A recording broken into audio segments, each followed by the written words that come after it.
ಲೇಖನಿ ಬರೆಯುವೆ ಕರೆಯೋಲೆ. ಒಲವೇ ನನ್ನೊಲವೇ ನನ್ನ ಮೇಲೆ ಎಷ್ಟೊಂದು ಒಲವೇ ನಿನಗೆ. ಒಲವಿನ ಕನಸುಗಳ ಒಲವಿಲ್ದ ನನಸಾಗಿ ಕೊಡುವೆ ನನಗೆ.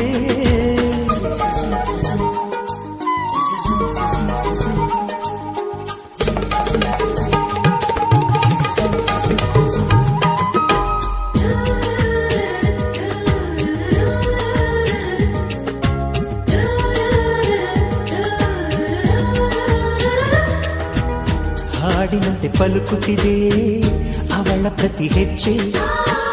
ಹಂಸದಂತೆ ಕುಲುಕುತ್ತಿದೆ ಅವಳಂದದ ಗೆಜ್ಜೆ.